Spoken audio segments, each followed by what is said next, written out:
Okay,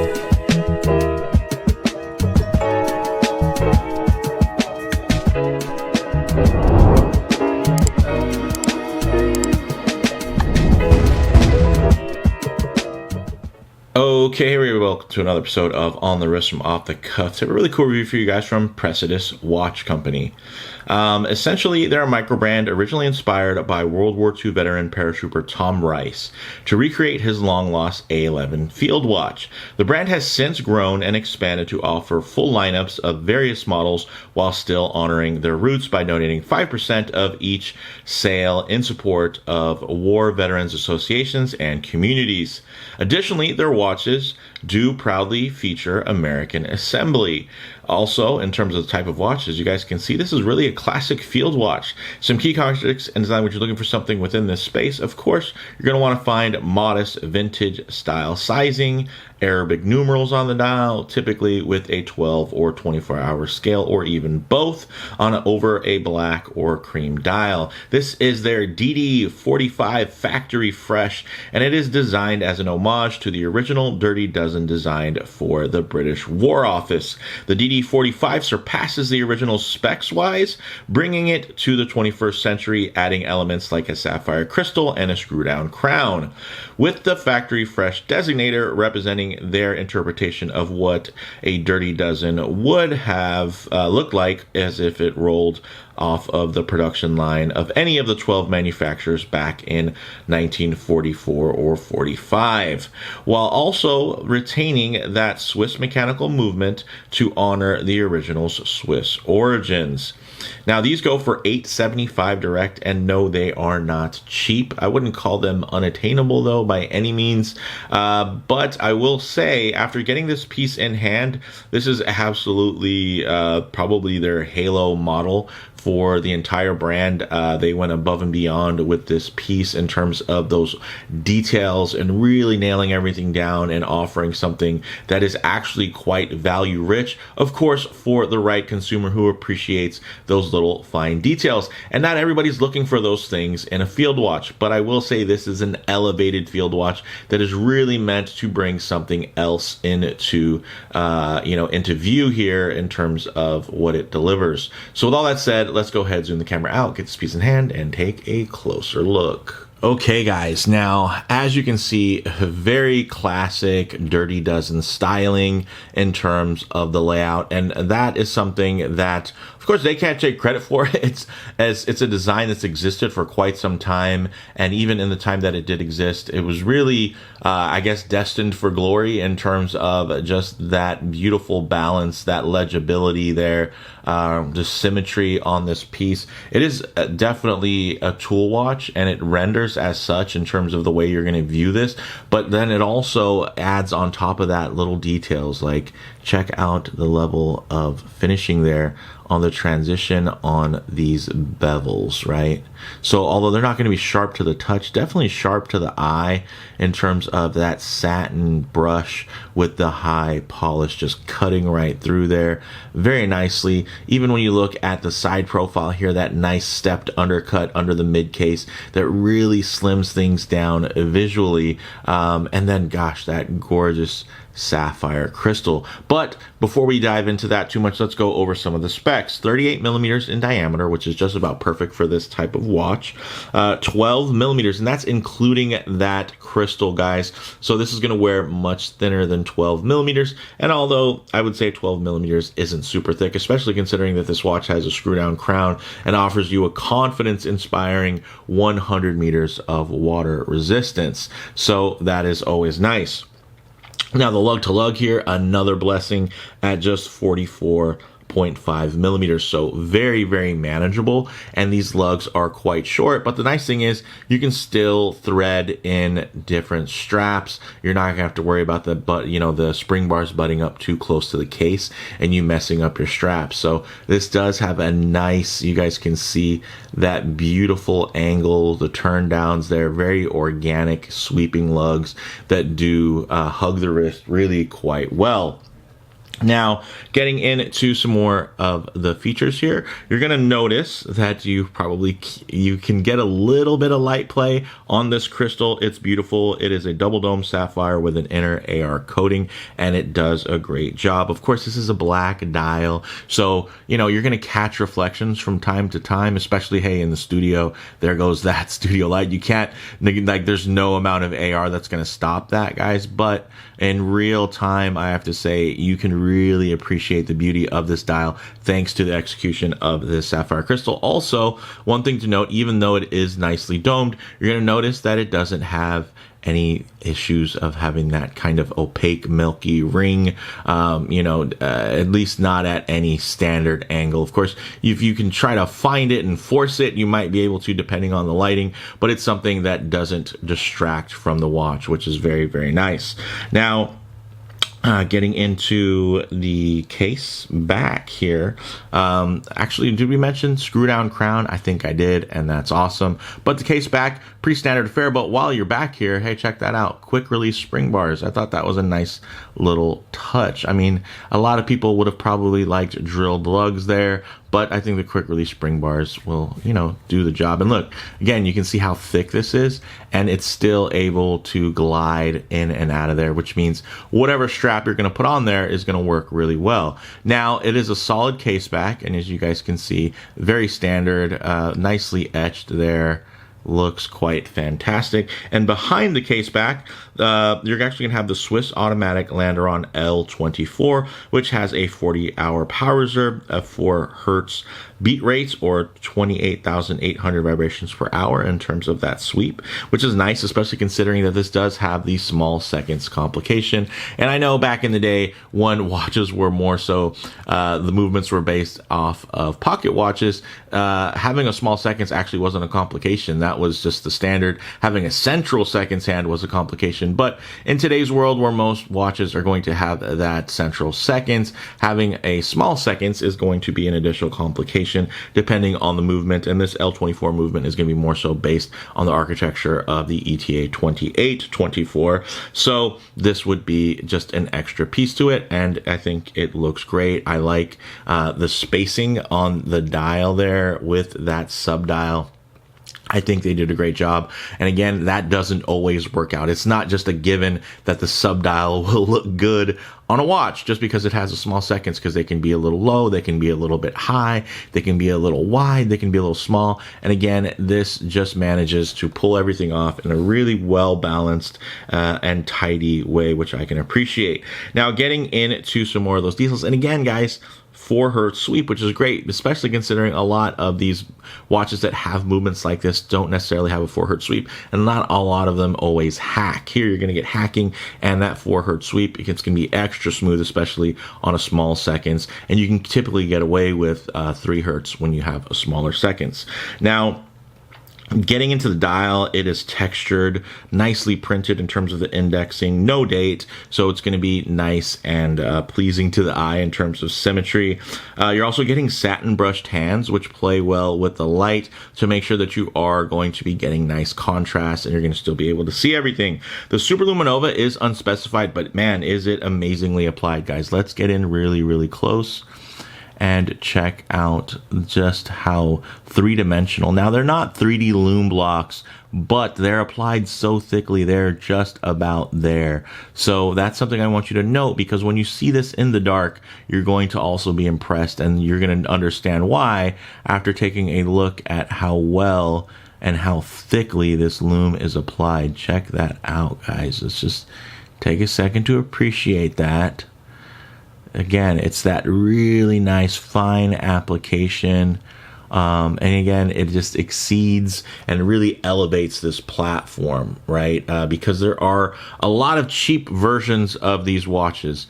This is not meant to be a cheap version. This is really meant to be quite a premium version. So if you're looking for the cheapest variation of a Dirty Dozen watch, this is not the watch for you. But if you're looking for something that really respects that history and really wants to elevate the timepiece to something that really is special on the wrist, I think that's where you're going to find, where this really excels. But with that said, let's actually get it on the wrist and see how it wears. Okay guys, as you can see on my 7.5-inch wrist, this wears beautifully. Check that out. And I really like, of course, when you have a pass-through strap and you have that hardware kind of on the 12 o'clock side, it really can help elongate that visual presence. So even if you do have a larger wrist and maybe you're not super comfortable with something in that 38mm range, it does add that nice visual presence. And I know a lot of you are just thinking, hey, could probably even be smaller, but I have to say, from me, this thing is beautifully dialed in. I think it's perfectly sized, especially to be able to let that dial breathe. And when you consider that beautiful texturing that's in there, yeah, I dig this. Of course, if I get my wrist a bit too close to the camera lens, you're going to get some perspective distortion due to the focal length. So what I like to do is keep my wrist nice and low and then just tighten up the frame here so that you guys can get still a detailed look, but just add a bit of a truer aspect ratio as to how this may sit on your own wrist. And you guys can see beautifully centered there, that nice, tidy and compact lug to lug at just under 45mm is going to really be a blessing for a lot of wrists. And now I do know that I do have a slightly larger than average wrist at 7.5 inches, but you can see that it's also quite tall and round. It's not just this, flat, wide, accommodating wrist. So with that, I do have to be, very conscious in terms of certain dimensions as well as proportions and how they sit on the wrist. And I think this really nails those proportions. Check that out. Nicely done. And you guys can see even with that extra pass-through layer, now you can obviously put this on a two-piece strap and it's going to make things even slimmer, but if you want to keep that authenticity, of course, of the theme here, I think having that pass-through strap works beautifully. And again, it's thin enough to where it doesn't feel like it's coming off of your wrist. It's still sitting nicely. It's still hugging the wrist nicely. Feels quite secure. And this strap itself is wonderful. So 20mm lugs there. So this thing is going to be a real strap monster. You're probably going to see this watch on various straps as I do different strap reviews because it's going to be just that versatile. But I really like this factory strap. It's a Perlon style, but it actually has an elastic webbing to it. So there's some give, which makes this super comfortable. And yeah, the nice thing is you don't have to do the loop back, at least if you have a larger wrist like mine. So that's great. And if you do have a smaller wrist, you have plenty of options, of course, to loop it back through. But I like that you can just have this set up and stacked nicely. Check that out. Nicely finished. Here you see the little kind of leatherette sections there to improve that strength. Also blasted in terms of the finishing there. Also, you'll notice there are no holes because this is Perlon style. So essentially that open weave is going to allow you to micro adjust this to fit you perfectly. And I think that is really, really nice. So that's it. Let's actually get it off the wrist, set up for some Lume shots, low light transition, and closing thoughts. Okay, let's go ahead and hit the lights here. All right, check that out, guys. That is really outstanding Lume. And again, now you guys know why it is so thickly applied. Wow, it just goes above and beyond. They didn't, for a field watch especially, you really don't need this level of legibility. But again, I think it's those little details that really show. Again, they probably didn't even have to. Normally, you don't see this is going to be a loomed seconds hand on a small sub-seconds dial, but look, there it goes. It's going. And normally, you only want to loom the seconds hand to let you know your watch is running if you're underwater, right? If you're taking a dive watch, that's kind of where that standard and that expectation came from, where, hey, every second counts. And yeah, this is not by any means meant to be some tactical, night vision type of piece. And I love that they went above and beyond. I will say that compared to the Lume, because it is so brightly applied, the hands aren't necessarily quite as bright. But you know what? It's just one of those things, there's so much Lume stacked on there. I'd say the hands match closer to the numerals, which is fair. I think, again, it's not like there's some weird offset. I think the biggest, tallest, and boldest blocks of Lume are quite luminous, and the ones that are less are that. They're less so. But I think, again, it still exceeds what you would expect from a watch. Even when you think about a mainstream Hamilton khaki field, I mean, this just blows it absolutely out of the water in terms of that luminance. Now, one thing I always like to work in is going to be a low light transition, because you're not always going to be out in the middle of a field enjoying direct sunlight. A lot of times you're going to find yourself coming in and out of buildings, walking underneath the overhangs, or just hanging out underneath the shade of a tree. So it's nice to see what these colors, textures, and finishes run alike in less than optimal lighting, guys. And to even include a bit of harsh lighting, which typically could expose any types of factory defects. But all you're going to notice here is going to be that gorgeous texture on the dial, very clean. Also the beautiful satinization and high polished accenting, really, really well done. Also, one thing you're gonna notice is just how high contrast this dial is. Look at that. Of course, it's gonna be high contrast when you're fully in the dark, but in this transitional lighting, look how deep the black goes onto this dial. And that deep inky black is something you don't normally get from something with that granular texturing. So very cool that you can kind of have the best of both worlds in terms of the legibility in low light. And of course, every once in a while you can catch it if we get it the exact right, way to bounce the light off of the dial back to the camera lens, or in this, potentially back to your eye. You can, maybe potentially wash the dial out about this much. But it's not going to be much worse than that. So I think that's still quite legible, especially with how thick and wide everything is applied in terms of the indexing. So for me, that works. This is just a really, really cool example in terms of, just a watch that I really, really like and appreciate, especially, of course, as a veteran, and as somebody who does enjoy field watches in general. This one really, really speaks to me.